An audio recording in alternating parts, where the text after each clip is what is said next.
Today on the 10-12 podcast, Kansas softball head coach Jennifer McFalls joins the show. Plus, myself, Leah, and Eric are all here to break down the top pitching duos in the Big 12. Who do we name as the best duo in the conference? Plus, a preview of the biggest weekend of the season so far, and a whole lot more softball coverage coming up.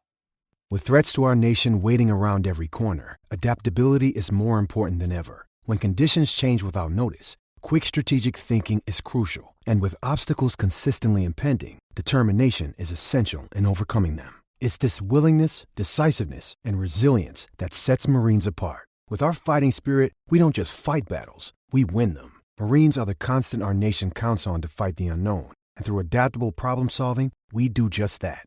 Learn more at marines.com. I'm Alex Rodriguez. And I'm Jason Kelly. From Bloomberg, this is The Deal. Each week, you'll hear us in conversation with business icons. This show will explore deal-making across sports, media, and entertainment. That is a harsh lesson in business. Sports is not as simple as bringing a bunch of big names together. I didn't want to do another stomp you out speech. It opened up so many more doors. The show is called The Deal. Listen to The Deal. Listen to The Deal on Spotify.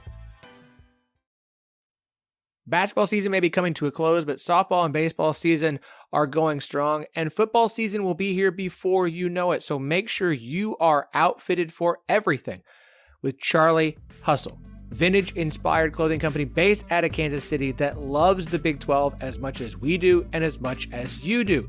Go to charliehustle.com now. Check out the more than 30 schools that they have available, plus tons more. And that includes every current Big 12 school, including Cincinnati, which they just recently added. They've got great stuff for you for every single program. UCF, Houston, Oklahoma State, Texas, TCU, every single one of them. Do not forget to use our promo code 101215, TEN1215, gets you 15% off all non-sale items. And you should check the website out all the time because they have sales all the time. Did you know that every Tuesday is T-Shirt Tuesday? They've got discounts on their incredible selection of t-shirts. So go to charliehustle.com. If there's not a sale you see going on, you can use our promo code TEN1215 for 15% off. Charlie Hustle, vintage made fresh.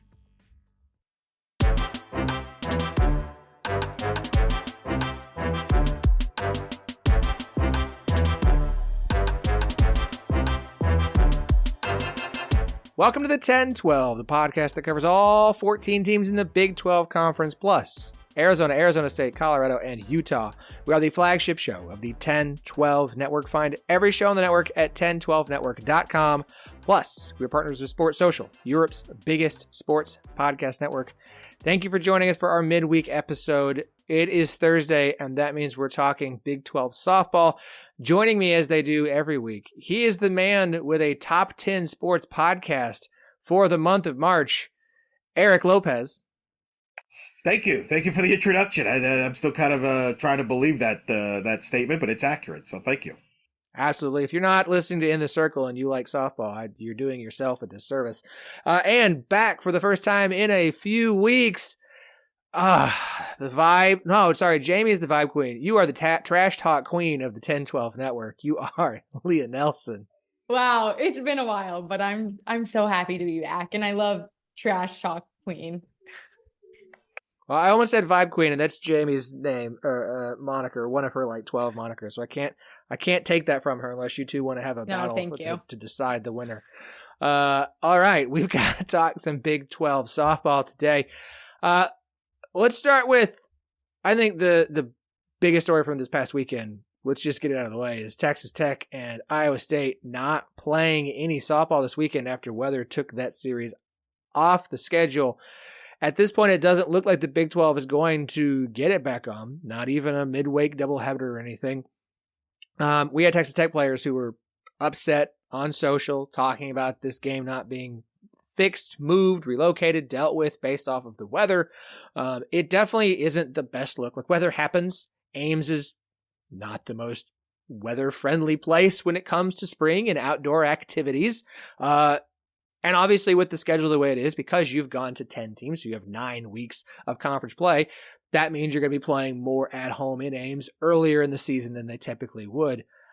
I understand the frustration from Texas Tech and Iowa State fans and players. I understand that it doesn't seem great to not have tried to do more to get this moved, especially after they'd already had to turn in double headers in conference play, the week previously because of weather. But I don't know. The weather is the weather. I don't know how you avoid it. And I don't know a good way outside of trying to force a double header on a Tuesday or a Wednesday, which seems trickier than it sounds, to try and make these games up. Yeah, well, this is the result of bigger leagues, and as a result, starting earlier in March. I was told from sources very close to the situation on all parties in this, there was an effort to move the series. They were looking at Kansas, they were looking at Omaha, they were looking at other places. It just didn't materialize. And I don't think anybody anticipated this much snow to hit. I think people even at Iowa State, Lee, I'll defer to you. From people I was talking to over there, they were stunned. I think they thought, well, it's going to be some snow, but we might be able to get in the games. Kind of like you remember the week before with Houston, there was weather in the forecast. They adjusted the schedule to a doubleheader and then a single game. They thought they could kind of get away with something like that. They never anticipated the amount of snow that hit Ames, Iowa that weekend, Lee. I'm sure you heard similar things. Yeah, like they thought they were gonna play at least a couple of the games. I remember seeing some of my old teammates' stories and just being shocked by how much snow, but at the same time, like it's Ames.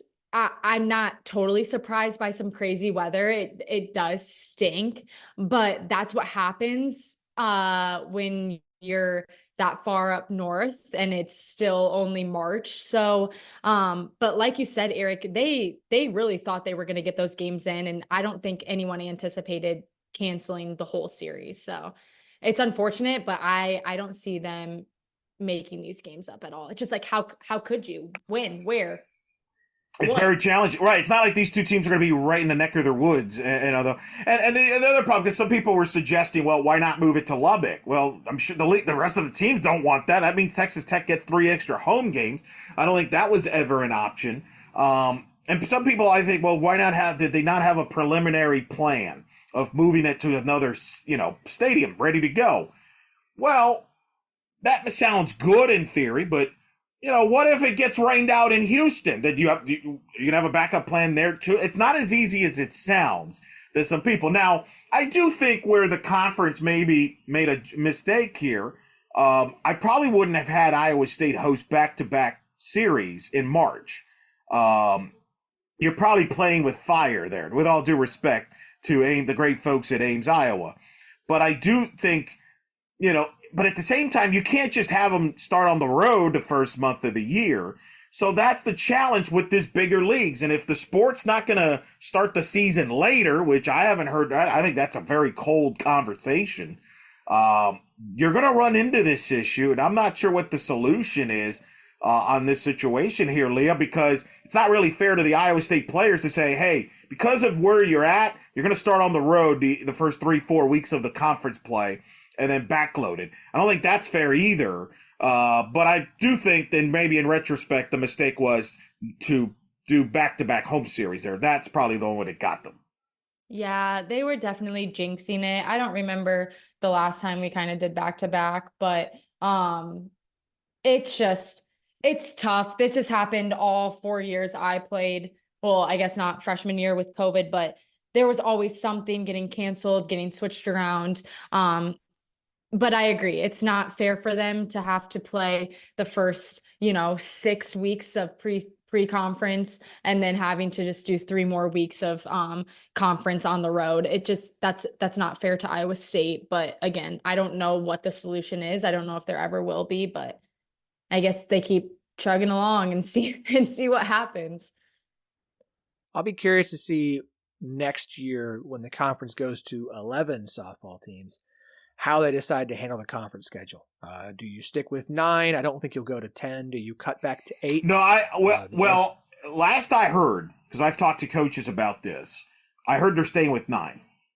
I've heard they're staying with 9, which means you're not going to play everybody, which I'm going to defer to you. That's like foreign thing. It's a foreign thing in the Big 12. That's like sacrilegious. Like, I think in basketball they're going in that direction too. I believe they went in that direction and people were flipping out. So that, as I was told, now I don't know if this situation may alter this plan, maybe rethink some things, but I was told they're going to stay with 9 conference series. But that means there's certain teams you don't play. Well, obviously you'll miss one team. I mean, I feel like it's worth evaluating to say Iowa State's the only really school we look at in the Big 12 moving forward that's going to have to deal with this in the way that they do. Obviously, there's always rain in Florida. There's rain everywhere. But out Arizona State, Utah, when it comes to snow in March, no one is as northern as Iowa State because Cincinnati doesn't have softball, West Virginia doesn't have softball, and Oklahoma State. So I don't think you want to readjust the entire plan just based on Iowa State, but I'm curious if it's something they'll keep an eye on as they work towards planning for next season. Looking back at this last weekend, we don't need to. Forget it. I want to look ahead because this weekend slate, forget the fact that just in softball, there are some great series outside of the Big 12. In the Big 12, this weekend is just absolutely incredible. You get Oklahoma State hosting Texas. Oklahoma State's lost 5 in a row, leading back to the 2022 Women's College World Series to Texas. Oklahoma State had won 15 of 17 before that. Oklahoma going on the road to Lawrence, Kansas.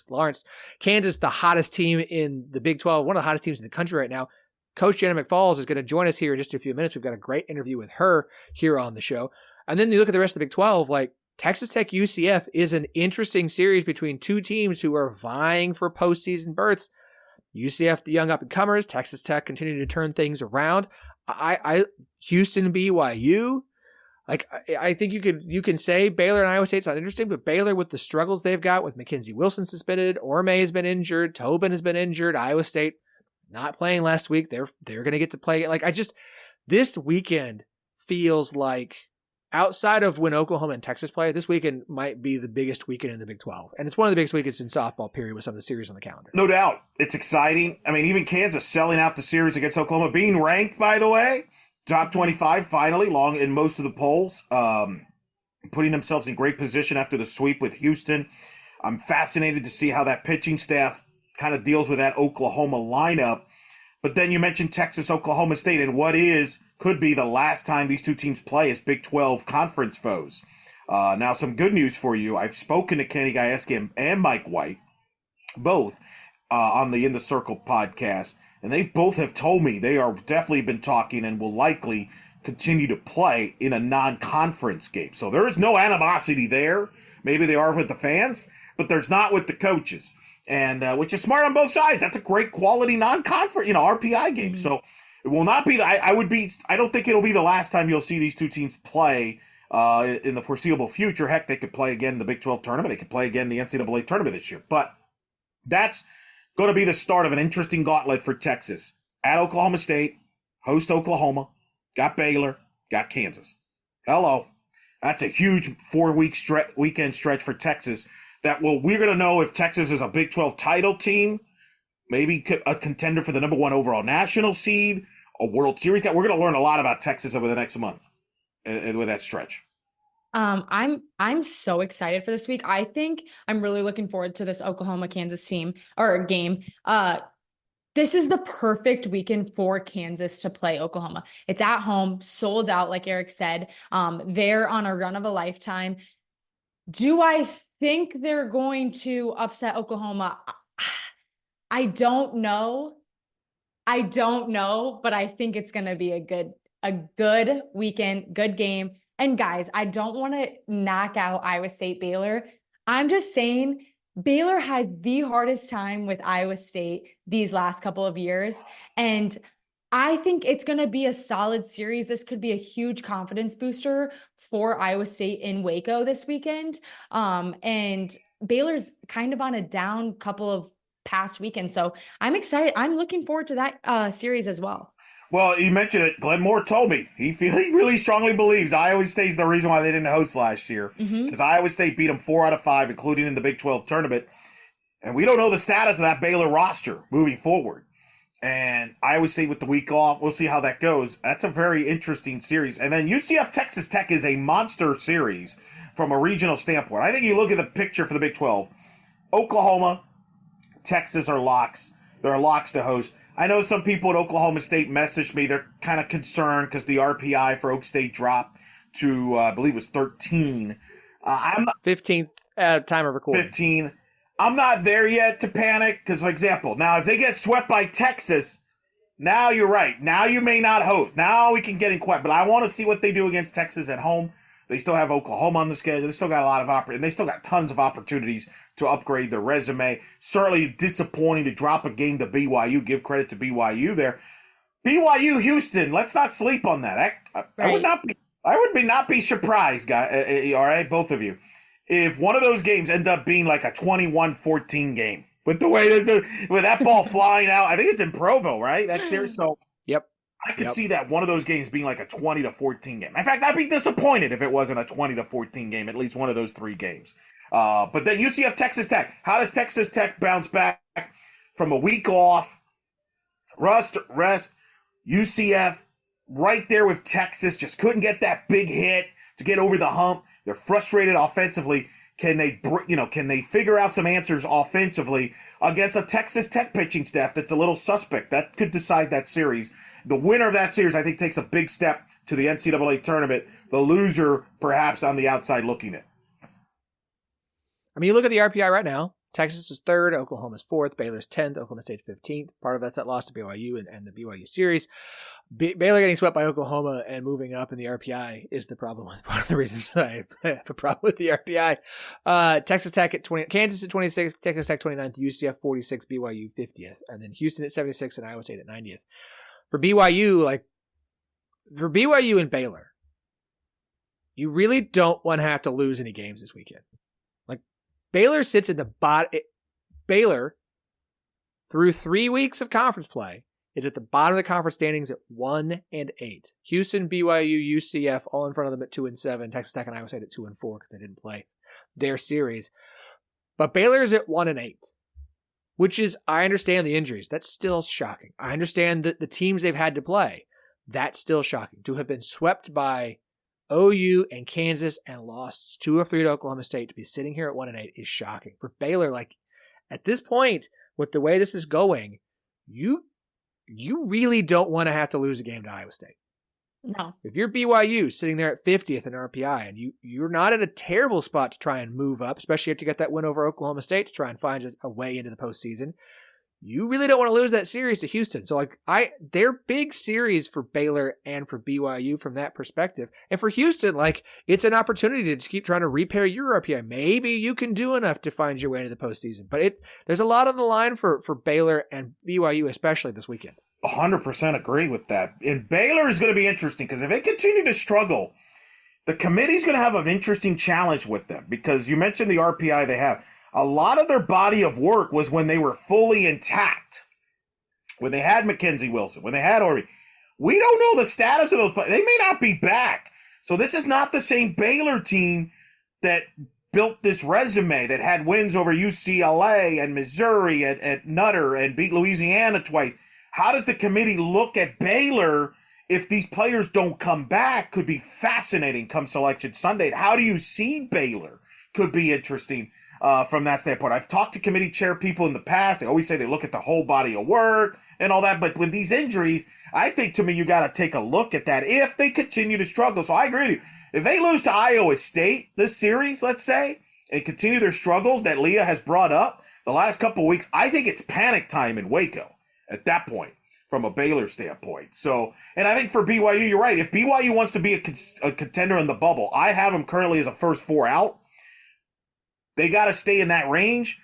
Beat Houston. You got to sweep Houston. Then you set up a big series with UCF in Orlando the following weekend where you try to build your resume and get into the tournament. So I got to tell you, ask you both this. To me, this seems like the most exciting year in a while as far as the Big 12. Do you two agree with that? I mean, I'm kind of the rookie since I'm more of a day. I mean, I follow the league for years, but obviously I'm more entrenched in it because of this show, because of UCF being in the league. But this feels more exciting than in recent memory. Am I off base there, or is that accurate? No, I think adding these new BYU, Houston, UCS, I don't know. I think it just adds something because you're so used to the solid Oklahoma State, Texas teams. you add them and they're kind of taking some wins against these big teams. And I don't know, it just adds a little excitement, a little difference.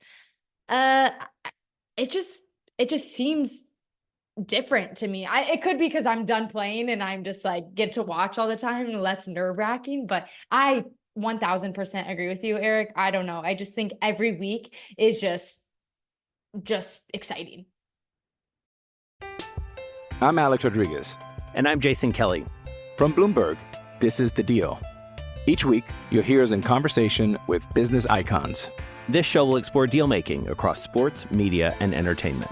That is a harsh lesson in business. Sports is not as simple as bringing a bunch of big names together. I didn't want to do another stomp you out speech. It opened up so many more doors. The show is called The Deal. Listen to The Deal. Listen to The Deal on Spotify. Well, and you add to it, this is the best Kansas team in a very long time. This is a good Kansas team. Baylor is a good team. Yes, they're dealing with the injuries that are hurting them, but this is still a really good Baylor team. This is a really good Texas Tech team as well. And so it's not just that you have all these new teams that make it exciting. You have depth of the conference that let other people show out, because it's not, hey, I think having to play non-conference as deep into the season as the Big 12 used to, like the Big 10 does, I do think to some extent that it delays the excitement of Big 12 play. And then when you have so few teams and you're auto losing 6 games to Texas and Oklahoma, it kind of puts a damper. Teams have the opportunity to play in conference against other teams. There's more series are more competitive and less just like, oh, the next 2 weeks are blowouts because we got to play these teams. Because of the depth of the conference, it's made it more exciting. And because certain teams have been so much better this year, the quality of the depth is there. So it's not just like, oh, we added more teams, yada, yada, yada. You added more teams, and teams have improved this year compared to last year and the years past. So, I think this is incredibly exciting. I look at the conference race is the conference race. It's Oklahoma and Texas. We get all that. But we're not sitting here talking about like, well, could the Big 12 maybe get a 4th team in the postseason? We're sitting here talking like, okay, we're down to teams 7 and 8. Can they do enough over the next few weeks to get themselves on the right side of the bubble and get into the tournament? Not maybe we'll get a 4th out of 7. No, can we get 8 teams out of the 10-team conference? Can we get 8 teams? That is such a more exciting conversation to have than I think what we have had to have over the last few seasons. And I think that is going to continue even with Oklahoma and Texas departure, with the addition of Arizona, who's having a good year. Arizona State, Utah, historically good. Utah is just a year away from making the World Series. Arizona State's won national title. I think this is going to continue because you look at the big picture in softball with the Pac-12's demise. I look at moving forward. I think it's the SEC and the Big 12 potentially dominating the landscape in college softball moving forward. Yeah, I want to reiterate something really quick. I think you made a great point. Teams are winning. I remember, speaking from experience, sometimes Big 12 felt like such a lull because you're playing Oklahoma, Texas, Baylor, all back to back to back. And it's like, can you even win a game? But these teams that are lower in the Big 12 are getting to play teams that are more even, still competitive, but you're winning more games than what it was in the past in the Big 12. So great point. It's so fun.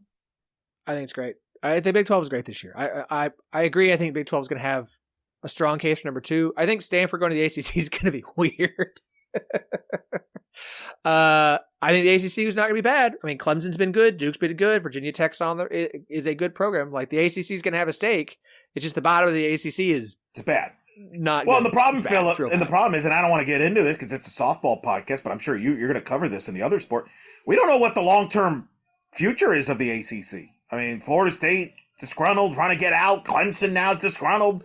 Who knows how the long-term effects and how is this Cal-Stanford equation going to fit with the ACC? Like, I have questions about the Big Ten is like, because somebody argued with me, well, I think the Big Ten will be strong with UCLA, Washington, Oregon. I'm like, how do we know that those 3 teams don't just run over everybody in the Big Ten?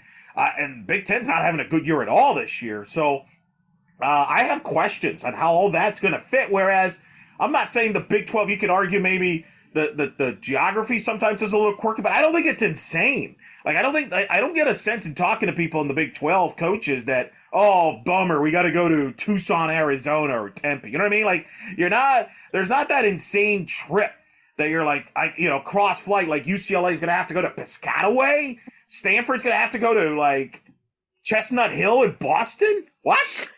What are we doing? The ACC, the Atlantic Coast Conference with Pacific Coast teams. Yeah, that makes a lot of sense. Okay. We'll leave ACC. Look, all I'll say is this. I look forward to Duke softball playing in the Big 12 in 2030. Okay. I mentioned this last week, so I want to get to it before we move on to our picks for this week. I want to talk about pitching duos, and I picked duos because not every team is deep enough to have 3, or in the case of Oklahoma, 4 pitchers who could all start and go out and win games against pretty much anybody. And so I felt like 2 was the appropriate number, and everyone, this is pretty easy. I put it together a sheet. I will tweet this out for anybody who wants to watch it and look at it after they listen, or if you want to pause the podcast, go pull it up and follow along, as long as you're not driving, please do so. But I put together what I thought were the best duos as far as pitchers at each Big 12 school. It's pretty easy until I got to OU, OSU, and Texas, where you really had to kind of pick out like who should be number 2 based off of either innings pitched or ERA or things like that. So I did my best, which is why Nicole May is not the number 2 pitcher in this duo for me. I went with the lower ERA, which sounds sacrilegious to not have Nicole May when we're talking about best pitchers in the Big 12, but I had to do what I had to do. I couldn't just go with like innings pitched on one team and then go with like lower ERA with another, because anyways. So I don't want to go over every single thing, but I put together the stat list as inning pitched, ERA, hits, strikes, and walks, strike to walk, on base percentage, FIP, and whip. And whip's the one I really want to. FIP and whip are the ones that I really like, because FIP, for people who don't know, FIP is essentially pitching stats if all of the fielding stats that they had on their team were like national average, right? So it kind of tries to take out the elements the pitcher cannot control out of their stat to put a better, more true pitching stat. Because obviously it's not your fault if there's an error or someone can't field a ground ball properly, or anything like that. And then, hold on, I always forget the definition of whip, so give me just a second while I pull it up.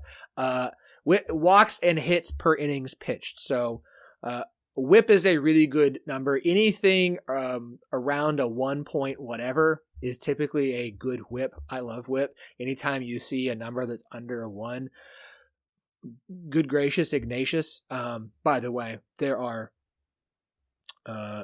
3 teams who the duo's average whip is below 1, which is, I'll let you guess which 3. It's not going to be hard. But I wanted to figure out who the best duo was, and no surprise when you really go through this list, and I'll let you guys kind of share your thoughts as well. It kind of comes down to 3 teams: Oklahoma with a look at Kelly Maxwell and Carly Keeney, Oklahoma State with Lexi Kilfoyle and Ivy Rosenberry, and Texas with Tegan Cavan and Satali Gutierrez. Those kind of feel like the 3 duos who have the best shot at this. I do want to shout out Kansas. We had Casey Hamilton on last week. Good grief, what Casey Hamilton and Katie Brooks are doing for Kansas is so much why Kansas is having the success that they are having this season. The offense has been good. The fielding has been fantastic. But what they have gotten in the circle from Casey Hamilton, who leads the Big 12 with 101.1 innings pitched. Next closest is was Shelby Smith at Houston at 76.2. So we're talking like 25 extra innings more than anyone else in the Big 12. What Casey Hamilton and Katie Brooks have done in the circle for Kansas. I understand Lexi Kilfoyle for pitcher of the year in the Big 12. And if OU fans want to talk about Kelly Maxwell, that's great. And if Texas fans want to talk about Cavan or Gutierrez, that's great.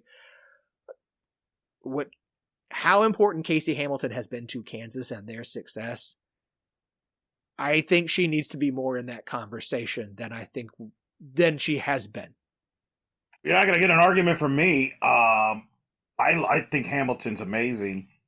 I think she's a great story. I think that's a great argument for her as far as the Big 12 pitcher of the year. I have her number 2 behind Kilfoyle. They do play later on.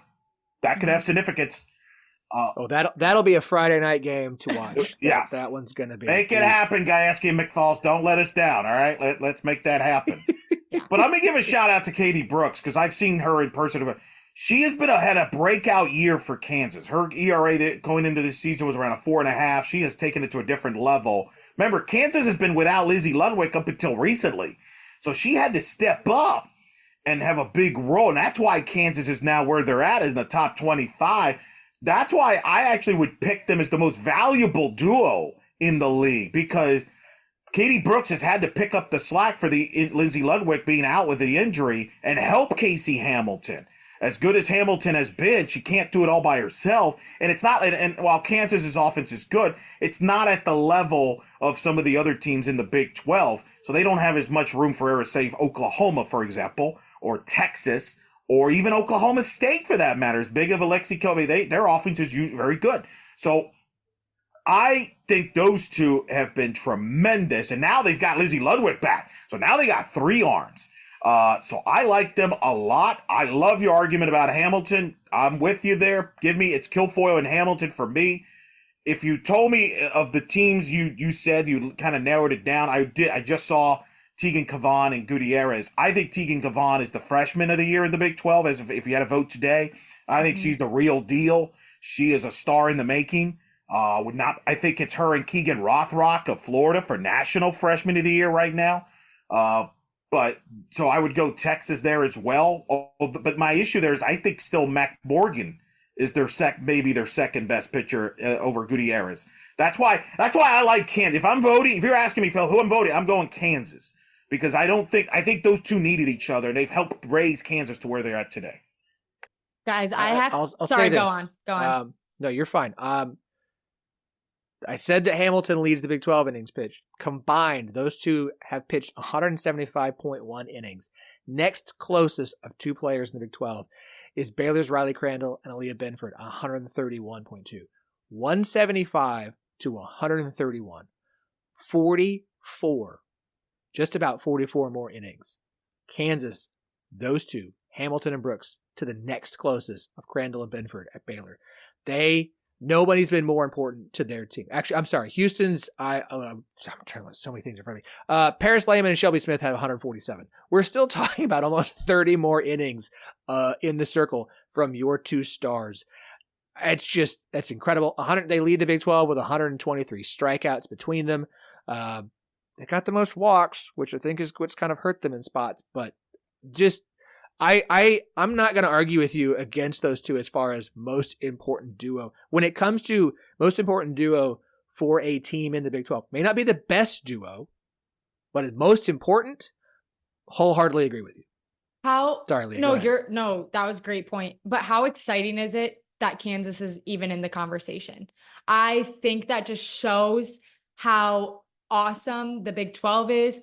I don't know, it just a couple of years ago, you would have never thought in a conversation with Oklahoma's pitchers, Oklahoma State and Texas, you're going to talk about Kansas, and we're all going to agree and just 100% be all in that they're the most important duo. Very exciting. I also want to give a shout out to Aaliyah Benford, though. She's leading the Big 12 in strikeouts, not by a whole lot, but I just think she's kind of a baller. She hits as well. I personally love pitchers that can field and that are super athletic. You can go down the list and there's a lot of pitchers like that, but I just she's solid. And the fact that she has to focus on offense and defense most games is pretty incredible. But again, pumped that Kansas is in this conversation. Some wild stats I pulled from this while looking through things. Gutierrez has walked 5 batters all season. In 40.2 innings pitched, 5 batters. Carly Keeney, who I put in for OU, I'm sorry Nicole May's not here, I put in Carly Keeney just based off of ERA and some other numbers, 7. Walked 7 batters. That if you're at this point in the season, you've gone through 30-plus games, you've pitched, Carly Keeney's got 35 innings, Gutierrez got 40 innings, and you've still got a single-digit walk number. Yeah, at this level, walks can make or break a game. And these girls are so good at hitting. They are going to work the count. You're going to have to pitch a lot of balls, strikes. It's just to see single digits for walks is insane. I can't wrap my mind around it. It's just, that's an impressive stat to have. All you fans, I'm sure, if they're listening, are like, how can you not say, here's the thing about picking a duo from Oklahoma. You have 4 pitchers who can all start a game. Like Kelly Maxwell and Carly Keeney are who I picked. Even if I picked Nicole May and Kelly Maxwell, it's still like the second fewest innings of any duo I can pick in the Big 12. The lowest we had was Sherman and Charles at Iowa State, because they've got 4 different pitchers they've been throwing out there. And that's less because they've got 4 great pitchers and more just they're just trying to rate through everybody and figure out what's going to work. Mm-hmm. Oklahoma's got 4 people they can throw out there. They've got 4 girls they can throw in the circle and be fine. And so I'm not going to argue if you want to tell me that Oklahoma has the best pitching collection of pitchers in the country. Okay, cool. Yeah. Great. You've got 4 that could start for any team in the country. Period. End of story. You win. But if I'm picking duos, there so little is required of them compared to everybody else.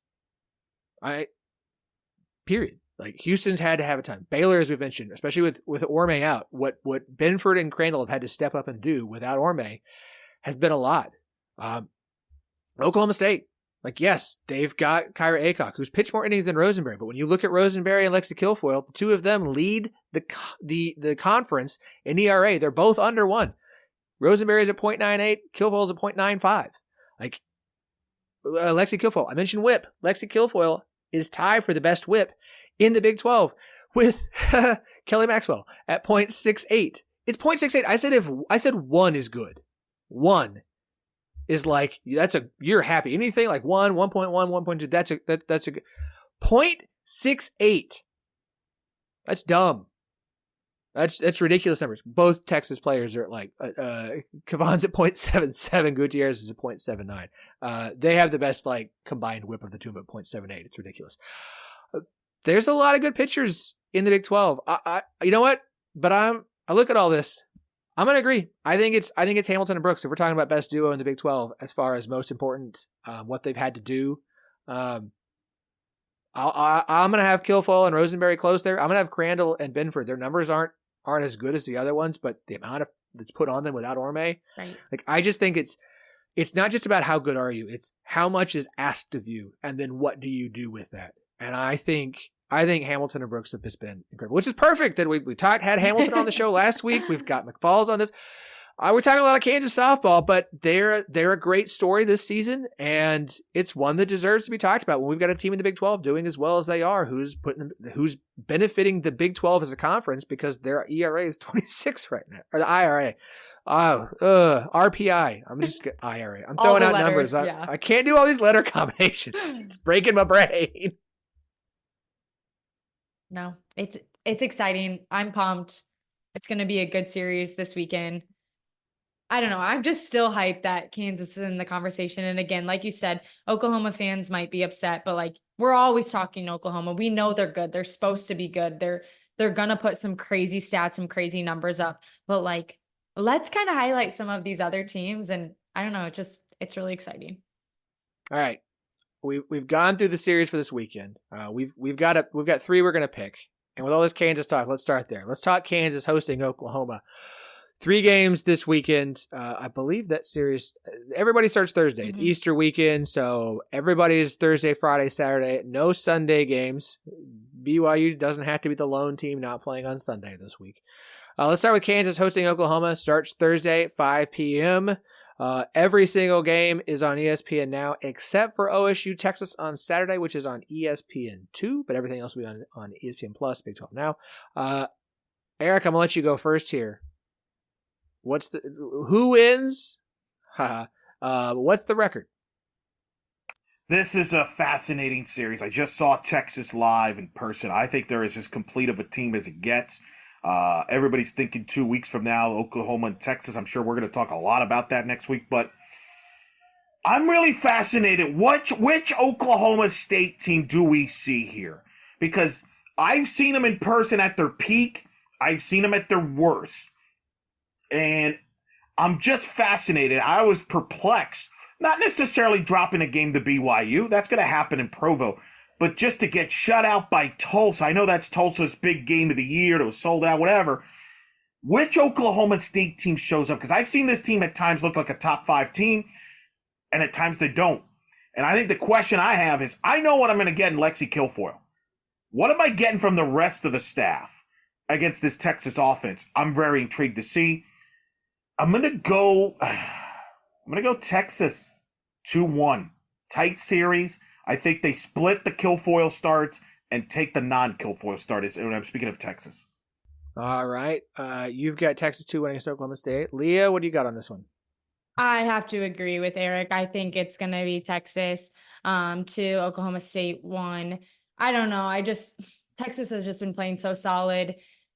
It'll be tough, but I almost even want to say Texas 3, Oklahoma State 0, but I'm not going to do that because that's I don't know. That's wow. Fighting words there. Fighting words. I know. And I wanted to protect myself. So I'm going to go 2-1. I think the thing that concerns me is when we get, I'm really curious what the pitching lineup is this weekend. Does he go with what he's been doing and Kilfoyle starts Friday and they try and go with Aycock and Cutts and maybe Rosenberry comes in on Saturday and then Rosenberry and Kilfoyle on Sunday? Or do we see a lot more Kilfoyle this weekend? And Coach Gajewski says, Aycock will have opportunities, Cutts will have opportunities, Rosenberry is going to get time, but like we're gonna let Lexi try and get us the series win. I'm really curious how they're going to handle this weekend. And the fact that Texas, Cavan and Gutierrez have combined to give up 18 walks in 106.2 innings. OSU's offense at times is either someone's hitting a home run or they just kind of struggle. I don't feel like I've seen a lot of games where OSU's putting together hit after hit after hit after hit after hit. Like they need some of those walks. My head says you guys are right. My heart says I can't do that. So I'm going to take OSU 2-1. I think Oklahoma State will get one in this series. I do. I think we're going to see a lot more Lexi Kilfoyle this weekend than we did last weekend. I mean, she didn't pitch a ton last weekend. Got to, right? Yeah. I don't think you're going to do Saturday where it's Kyrie Aycock and she struggles and it's Cutts and then it's Aycock again. I think they're kind of protecting Lexi as much as they can so she doesn't get overworked. I think we see a lot of Lexi this weekend. So I'm going to say OSU gets 2-1 as well as Lexi has been pitching. I'm thinking they're giving her a little bit of rest. So I think we're going to see a lot of her and a lot of Ivy Rosenberry in the circle. Hey there. Did you know Baker's always gives you savings and rewards on top of our lower than low prices? And when you download the Baker's app, you'll enjoy over $500 in savings every week with digital coupons. And don't forget fuel points to help you save up to $1 per gallon at the pump. Want to save even more? With a Boost membership, you'll get double fuel points and free delivery. So shop and save big at Baker's today. Baker's, fresh for everyone. Savings may vary by state. Restrictions apply. See site for details. Okay, Kansas, Oklahoma. Eric, this one's in Lawrence. 3-game series. What's the record? As much as I would love this, I see Kansas steal a game. And I think they could steal a game. I'm not convinced that Kansas could score against Oklahoma. Because as good as that Kansas staff is, Oklahoma's gonna find ways to score runs. Can Kansas score with them? I gotta see it.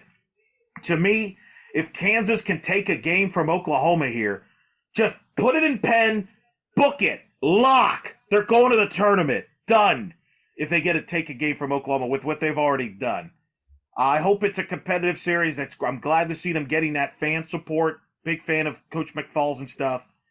But I got to go with the champs 3-0 until somebody proves it otherwise. So I think, to me, you got to score some runs to beat OU. We'll see if Kansas can do that. Leah? Yeah, Eric's taking the words right out of my mouth. As much as I would love for Kansas to take one from Oklahoma, and now is the time. It's just,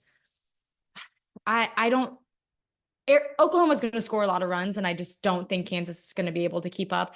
I think it'll be kind of competitive, but at the end of the day, I'm going to have to go with Oklahoma 3, Kansas zip. I am, as Coach McFalls will mention here in our interview, like OU fans travel well. I'm curious how many OU fans are actually going to be in Lawrence. Like, I'm curious if this is a all Jayhawk blue sellout crowd, or is this like 70-30 Kansas? How many OU fans have made the trip for this one? I'm really curious how much OU had to play with the sellout. That's not a shot at Kansas fans. I'm just curious. They do travel well. They do show up at other teams' stadiums a lot. There's a lot of OU softball fans. So you know what I'm going to do? Here's what I'm going to do. I want to see if we can reverse jinx this. I'm going to take OU 3-0 as well. And I'm sorry, Coach. I really am. I want to see Kansas get a win here. Just because I want to see. This is not an OU shot. I feel like we have to defend ourselves every time we say anything about Oklahoma's not. They are God's gift to sports and softball. But like, I would like to see Kansas get a win here. It would be huge for them. It'd be huge for the program. It'd be huge for this great season. And I agree, Eric. Like, getting that win, unless they just, something insane, knock on wood, happens, like, they're going to make the postseason. I would love to see Kansas make the postseason and get themselves in a good spot to maybe, make it past regional. So let's just see if maybe all three of us going OU 3-0 will kind of jinx this series and Kansas will find a way to steal one. All right, last one we're going to pick. We're going to pick BYU Houston. Because I think it's interesting. I think it should be a close series. I definitely don't feel like anyone should sweep anybody. And I definitely feel like there should be a lot of offense based off of the numbers I pulled when putting all these pitching duos together. So, Eric, BYU Houston, who gets this one? What's the number? I'm going to go BYU 2-1. I don't think it's a sweep. Both teams have questions in the pitching circle. I'm telling you, I'm going to be bummed out if one of these games is not a 20-14 game. Like the way these two teams are capable of swinging the bat and playing in Provo, I think it's a 2-1 series. I could see BYU winning that one on a walk-off. It's a big, we've talked about it earlier. It's a huge series for BYU as far as their chances to be an NCAA tournament. You got to win this at home. You got to protect your home field. And for Houston, you're right. You got to start turning things around. You got that big win against Texas in your first Big 12 game, and since then it's been downhill. So this is going to be a slugfest, and I'm going to go with BYU in a tight one. I think could be the most wildest series of the weekend. I go BYU 2-1. Leah? Yeah, this is one of the ones where it's like, it depends where you're playing. Obviously, it's in Provo, so I have to go BYU 2, Houston 1. I don't know. The ball just flies there. Obviously, Houston's a great hitting team, but it's just like Eric said, you got to protect your home field, and this is a really big series for both teams. But yeah, I think BYU is going to take it. Looking at the stats I put together, I'll put the link in the show notes. You mentioned Aaliyah Benford leads the Big 12 with 77 strikeouts. Casey Hamilton second at 71. Chloe Temples is third at 70. So, like, I definitely think that BYU has the pitching advantage in this series. Houston's kind of struggled in the circle. Paris Layman and Shelby Smith have been okay, but not great. BYU's pitching isn't awesome, and so I do agree. Like, there should be a lot of offense. It's not just like 20-14. It's 20-14 in like 9 innings. Just like, all right, we've been tied at 13 for 2 extra. Oh, okay, now BYU's found it. Or Houston's found it and figured it out. Man, it's no fun if I just agree with you guys. You guys have agreed on everything. It's because we're this. We're best pals. We're BFFs. Yep, we're tight. It's Leah. I got to get you on our in the circle pod. That's the only thing that's missing in our bonding, just to complete the bond. So we can disagree on more things. I'm going to take Houston 2-1. And then, Leah, can you believe that this guy has been podcasting with you for weeks now and went and had Rachel Becker, who just popped in for one show, on his show before you? Crazy. Can you believe that? You picked Rachel Becker, which I have nothing against because she's awesome. Has done a great job doing color for OSU. But before the trash talk queen of the 10-12 network? I could be mad, but now that he's on a list with Jason and Travis Kelce of like best sports podcasts, it's like I can't even be mad at him. I'm in the presence of royalty. So whenever my time is to be on the podcast, I'll just leave it up to Eric. I just realized I think Rachel Becker is going to probably should get some claim for helping us get to the top 10 in the month there. I mean, she was one of the guests. Star power. Philip. Now, I did give a shout out to Philip in the 10-12 pod during the interview there. She knocked it out. I had to invite her. I mean, Oklahoma State swept UCF. What am I? It was almost like my way of saying, my team lost to your team. Here's congratulations on getting you on the pod. It makes sense. But don't worry, Leah. We're getting you on. We're going to get you on later in the year. Perfect. At some point, we'll pick the right time. We're going to get you both on at some point. But it's we'll see. It's going to be interesting. Long ways to go here in the Big 12 season. Yep. Long ways to go. Lots of softball we played. Lots of fun to be had. All right, Leah.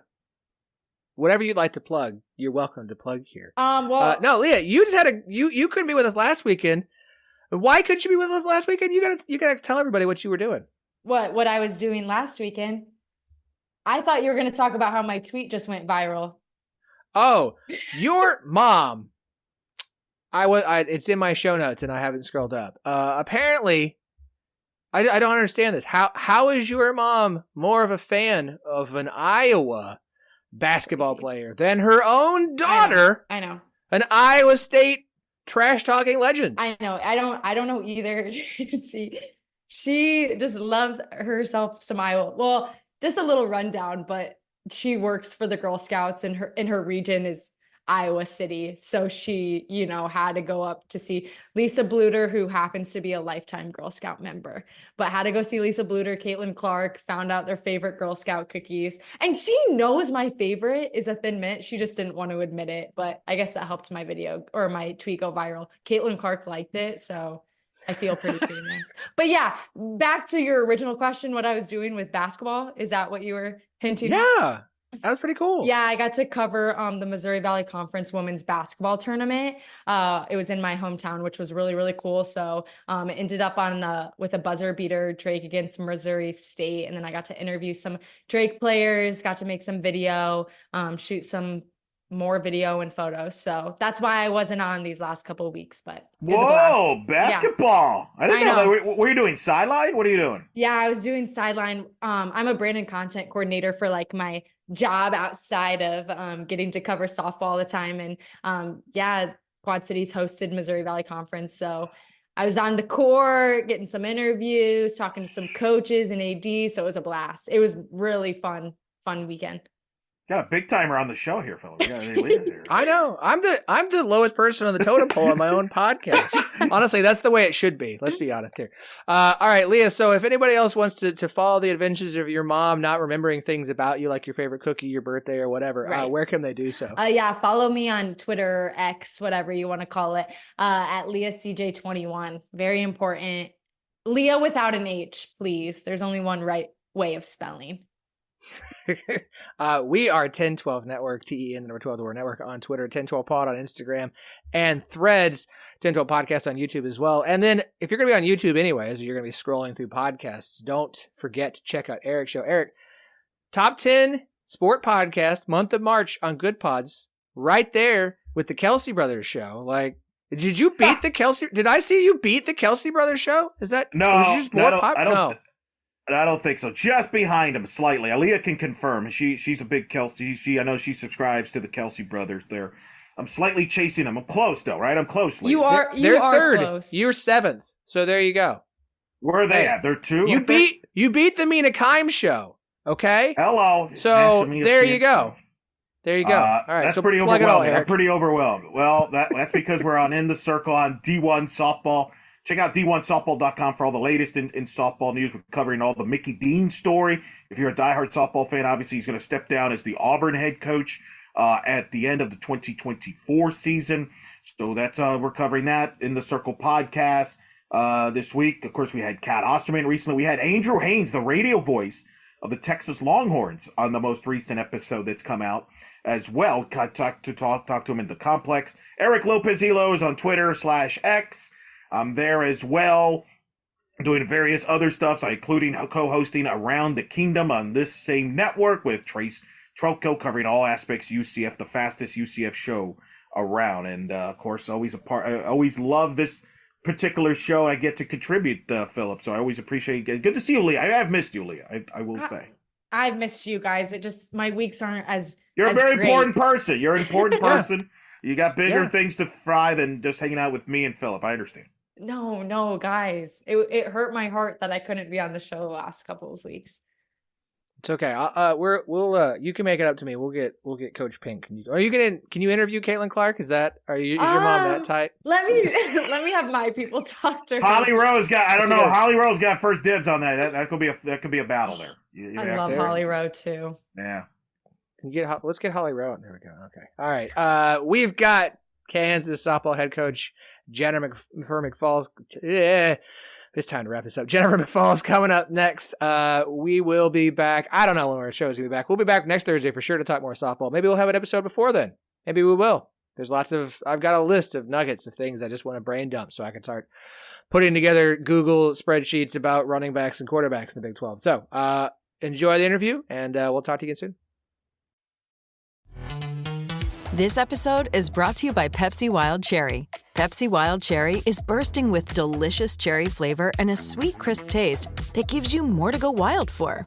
Getting wild may look different these days, but whether it's opting for a solo Friday binge watch or a big night out, everyone can indulge in their wild side with Pepsi Wild Cherry. Also available in Zero Sugar. So grab a Pepsi Wild Cherry and get wild.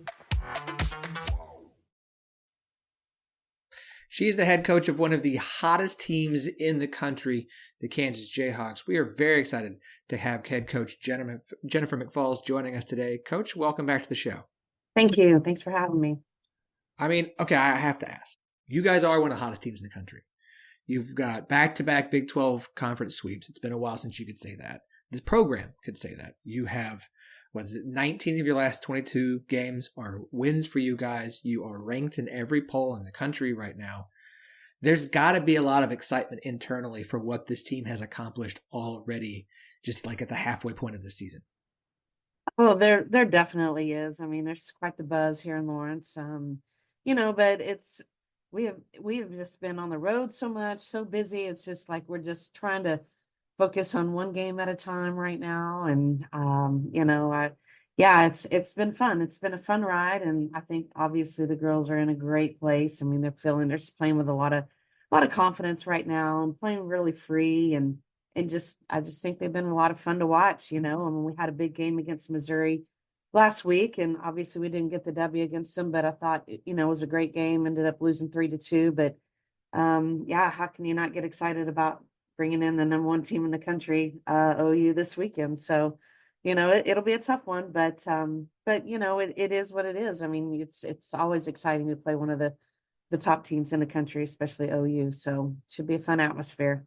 I mean, you mentioned it, 22-8-1 so far in the season, and only seven of those games have been played in Lawrence. Has that had any effect on your team so far, you feel? Or is being home, do you feel like that's given them an extra edge as they've finally been able to get in front of the home crowd and not be on the road so much? Yeah, I don't think, I mean, obviously we love the opportunity to finally be at home. It was quite the grind the first month, being on the road those first 5 weekends. I mean, obviously new this year to have UCF and the added teams for our conference, so it forced us to start conference earlier, which forced us to be on the road 5 weekends in a row instead of 4. But I think mentally we just had to prepare ourselves going into this season, like what that was going to look like and feel like those first 5 weeks. But it is what it is. I mean, you just have to deal with the cards that are dealt, and it's really exciting to finally be home. It was great to have Baylor at home last week, 2 weekends ago, and then Mizzou. I mean, we've had great crowds. It's just been a fun atmosphere, and excited for our girls to have their own fan base here in at Arocha Park this weekend. Obviously, OU travels extremely well, so we've had sellout. I mean, we're sold out all 3 games, which is not really a surprise when you're hosting OU, but I'm just excited for our girls. They deserve to play at home in front of their own crowd and their friends, their family, and like I said, it's just there's just so much excitement and so much buzz in Lawrence right now. So it's a pretty exciting time for Kansas softball. Look, when a team starts to have some success, fans buy in even more. And you keep talking about the buzz. I mean, it sounds like you're seeing the response from the Kansas fan base from this successful start that the program has had this season. Yeah, I mean, even last year we drew really well, especially for conference games.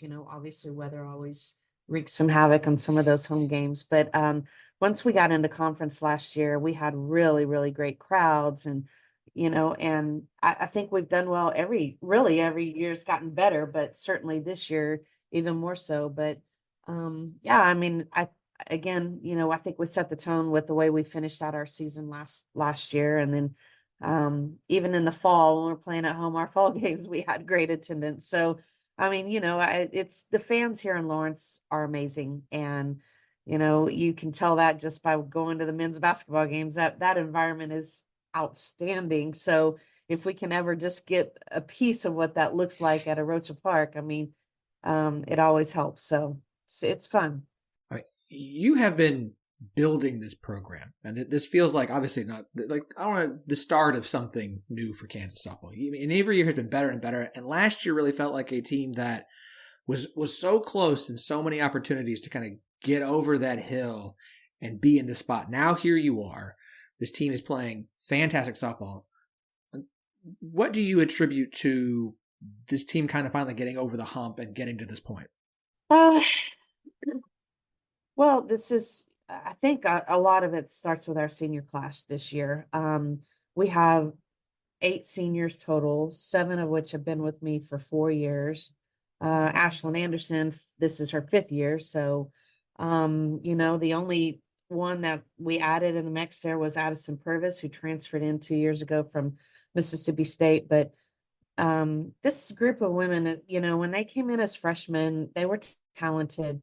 They wanted to leave this program better than they found it. And every single year, I think that as they've matured and their work ethic has just been tremendous. I mean, they're truly the ones that have established the culture here and kind of set the tone and raised the bar for what this program was going to look like. And they've just been a really big piece of that. Even the young ladies that don't necessarily get a lot of innings on the field have just been incredible teammates.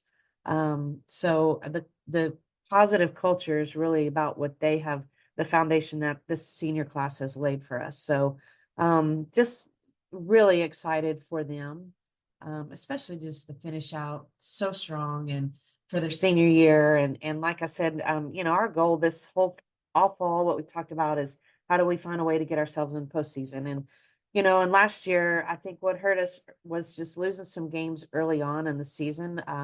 Those preseason tournaments, we had some tough losses there. And we just talked about that going into this season, like every single game matters. And, you still go back and you look at our record. I mean, 5 of the games we lost were in those first, 2 weekends that we were on the road for 10 days. And that's just tough. That's just part of it. When you live in the Midwest, you got to go south and play, and you got to be on the road a lot. And those are a little bit of growing pains and games you can't get back. But, the most important thing now is that we're in the middle of conference and we're playing some of the top teams in the country. And what we had to do was look at being ready for these tough games. And I think we set ourselves up for that. Obviously Baylor's a great program and always has been, but, getting that sweep against them just, I think, truly gave us the confidence that we needed.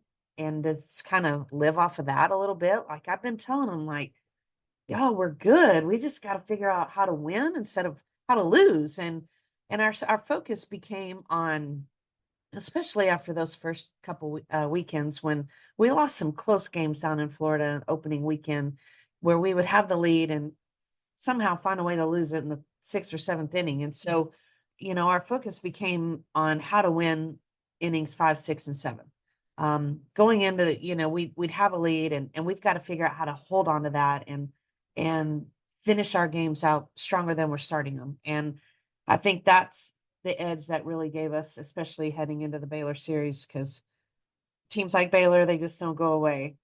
Teams like Houston, they swing it so well. So we just really kind of revamped our focus on how to finish those last few innings and most importantly, finish them as a team. How do you feel like this senior class is? Obviously they're big because, as you mentioned, so many of them have been with you for 4 full years.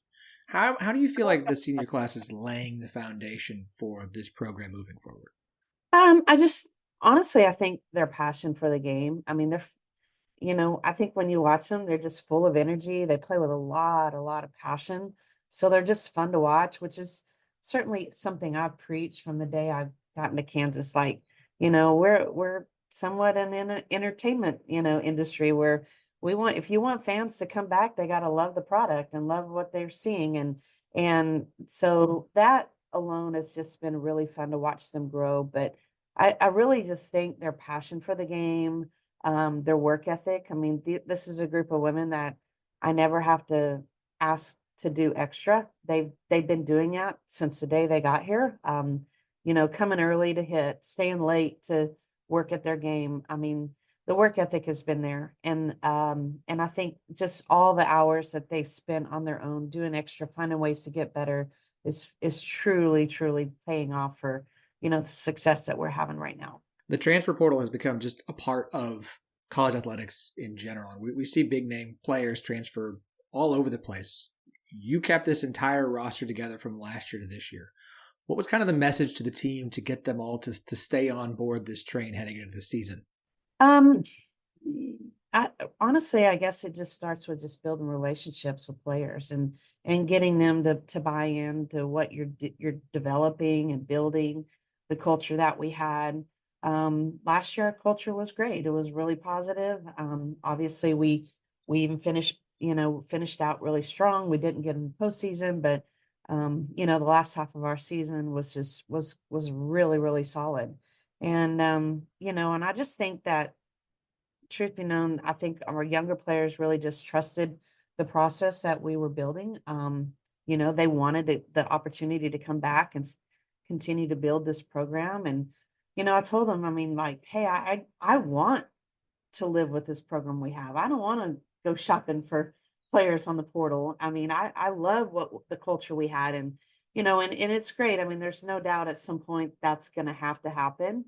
And we obviously, being a team that wasn't in postseason, so we probably weren't getting the opportunity to have some of the top players that maybe that were available in the portal weren't necessarily interested in coming to Kansas. So I just decided, hey, we got a great product. We just got to keep developing and building what we have. And fortunately, it really paid off. And I appreciate more than anything just the loyalty that our players have had to this program. They weren't looking to leave. And, obviously we're continuing to develop some really young talent. We've got some young players on our roster that are in some really significant roles right now. And so I'm just hoping that, that they love Kansas softball and they want to continue to stay here and continue to make this a great program as well. We mentioned our seniors. Last week we had Casey Hamilton here on the show. She has been absolutely incredible for you guys in the circle so far this season. Leads the Big 12 in innings pitched by 25 innings. She's got 101. Next closest is Shelby Smith at Houston at 76.2. And how do you feel like the amount of innings she's playing, how is she handling that? How do you feel like she's holding up with so much season left to play? She's handling it like a senior that wants to go out on top. Her commitment level this year has been exceptional. Her work ethic has been tremendous. I mean, just her attitude, she just leads with a great attitude every day. She comes in, she's just super positive to her teammates. And, she was been a competitor. I knew that the day that I first met her, how competitive she was. She was a multi-sport athlete, that was really good at everything she did. And I think for her, over the course of the last 3 years, was trying to figure out how to just be a softball player. She was somebody that was just an incredible athlete, that played a lot of sports and was good at everything, but she had to really dial it in and figure out, okay, I don't want to just be good. I want to be the best that I can. And I think she just decided coming into her senior year that she was going to give us everything she had. And that's exactly what she's done. I mean, she's been healthy. She wants the ball. She never gives me an excuse. She's never tells me she's tired, even when I know she is. And that's just a great senior leader for us. And I just think that she's got a defense behind her this year that is playing outstanding. So she's trusting her defense. Her defense has been there for her. They've proven that. And then we're finding ways to scratch runs across the board and get us, put us in a position to win close games. So It's really just been fun watching her compete. And, you know, I just go back and I think about Sunday, how we finished. I mean, the game's on the line, bases are loaded.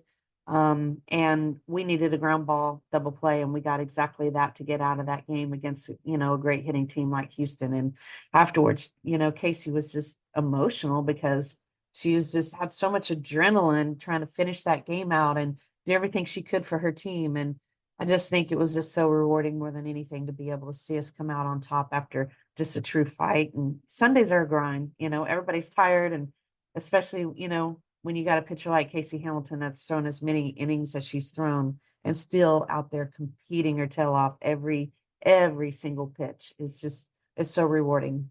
There was one change you made this offseason. That was pitching coach, the switch over to Laura Heberling, who came over from Maryland. What kind of impact do you feel like she's had on this team, and specifically the pitching staff so far this year? Huge, huge. I mean, I just feel like the softball gods were looking out after me, you know, in December, because certainly not an optimal time to be trying to find a great pitching coach. I mean, most of those people are already in place and don't want to leave programs in the middle of the year, which I certainly respect and didn't blame them. But, you know, something just really, I mean, truly just Laura it was a blessing in disguise. She's been exceptional. I think she and I are a lot alike in our ways of how important it is to both of us to build relationships, because if you don't build relationships, then you don't have that, you know, trust and that loyalty in your players. And right away she came in and just connected, not just with the pitching staff, but with our team. And the players just love her. She's got such a great attitude, and she just brings such positive energy, and that's just infectious. You know, it's contagious amongst our team, and it's fun. We have fun. We have fun in practice every day. We have fun in the dugouts, and we try not to make any one game bigger than the next. And, you know, you know, and not only that, I mean, she's obviously incredibly a talented coach. I think that she does a great job with our pitching staff to keep them calm and in the moment, and focus on their strengths and not necessarily their weaknesses. So it's really been fun to watch her just develop our pitching staff and create such a positive environment for them every game. How would you define or describe the personality of this team this year? Like every team is different. You have different people who bring different things to the room. But what do you feel like is the personality of this team this year? I think that's probably been the element of surprise for me, is that we've gotten something a little bit different every single game from a different player. It hasn't, you know, we're certainly not built around one player on this team. I think we've got a lot of really good talent, and every game it's been somebody else that stepped up. Whether it's been Casey, or whether it's been Lyric Moore or Haley Kripe, Angela Price making a game-changing catch in center field. I mean, we've gotten it from so many different places on this team, and it's really been fun to see that, because, you know, we've kind of gotten this little routine after the game is over where we call somebody out, you know, the star player of the game, or sometime we've had 2 or 3 different, and we call them out and they got a little dance in the circle after the game is over. And it's just been so fun because it's been somebody different every single game. And you know, I think what I love the most is, again, I want to go back to our bench, because we got some players that aren't getting a lot of innings that are doing things behind the scenes that are keeping us in games. Our bullpen catchers, I mean, the energy in the dugout, the base runners, and just little pieces that really make up the team chemistry, so that at the end of the game, when game's on the line, I always have said the teams with great chemistry find a way to win those close games. And I feel like that's putting us in position to win those close games, like last Sunday in Houston. You know, looking at the Big 12, I've felt for a while that this conference is deeper than the record show and the postseason appearances show. Now that there are more teams in the conference, it's allowing for more opportunities, for more wins. At the same time, it does feel like the Big 12 is even deeper this year than it has been. What's your view on the conference as a whole this year? Everybody's good. Every single team, every team can win on any given day. In this conference, there is not an easy game out there. There's not a game that you're like, oh, maybe I'll throw our number 3 or number 4 pitcher. No, you cannot do that. And because as soon as you do that, you're going to get beat. So, again, I think we have to continue to start with our best players and take it one inning at a time, one pitch at a time, and one game at a time, most importantly. Obviously, we got OU and Texas are number 1, number 2 in the country. OSU's right there. I mean, every single game is tough. And, I've just told them, I keep telling my team, after each series, like, hey, the road just keeps getting tougher for us. I mean, again, it's feels great to come off of a weekend after we did, with the last 2 weekends with Baylor and Houston, but then all of a sudden you're cruising along and you're like, damn, now we got OU. And, and it's a tough road. But again, I think for the first time since I've been here, my players are they're so excited about the weekend because what I always tell them is when you play a team like OU, I mean, they're number 1 in the country for a reason, but they make us better. And that's how we have to approach each game with them is we've got to find a way to get better and realize that we can compete with them now. Regardless of the outcome, they're going to make us better for every team that we face from here on out. Look, it's not like you need any extra motivation to take on Oklahoma, as good as they are, number 1, 3-time defending, all the accolades, and Texas as well. But this is, of course, their last season in the Big 12 Conference before they move off to the SEC. Does that add even just a little bit extra to the motivation recipe heading into the weekend? No doubt. I mean, obviously, nothing would feel greater than to figure out a way to win a game or win this series against OU. But they're always going to be good, no matter where they're at, whatever conference they're in, they're going to be good. Coach Gasso's built a dynasty down there, and you got to respect that. I mean, she's done an amazing job, and it's so awesome to see a female coach do what she's done in her legacy at OU, and it's pretty tremendous. I mean, it's pretty much unheard of. I mean, it's again, I think there's somebody that will probably always play. They're 4 hours down the road. So there's no doubt we're going to see them again in our future, and really appreciate my relationship I have with Coach Gasso. And, so I'm sure that's going to continue to stay. I mean, it might be nice to not have to play them 3 days in a row, playing one game instead of 3 for sure. But, again, I mean, when you play teams like OU and Texas, which I'm sure will continue to play in our future, they're always going to have great programs, and they're always going to be tough teams to beat. But if you go down and if we continue to build the program that we're building here at Kansas, and hopefully we'll be a team that finds a way to win those series. So you've been to UCF and you've been to Houston. BYU will be coming to Lawrence later this season. So you've gone to 2 of the new Big 12 entries this year. What was your experience like at those ballparks? Well, certainly the first time to play, even for me, to go down to Central Florida and play, I don't think we played our best.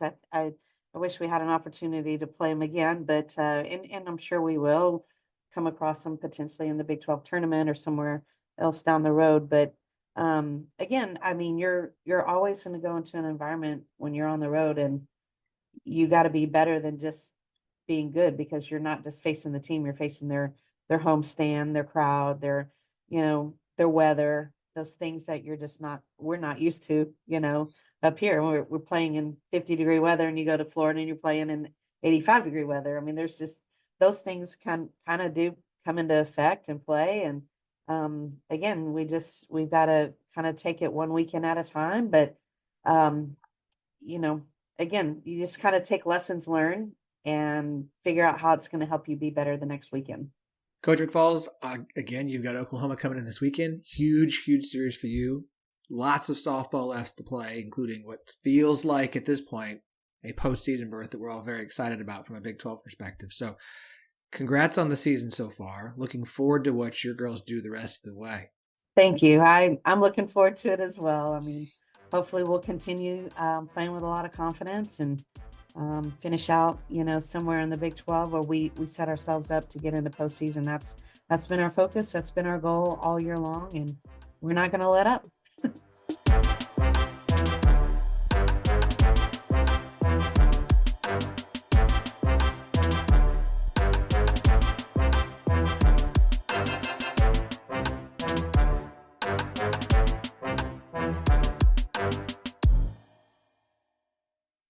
Sports Social Podcast Network.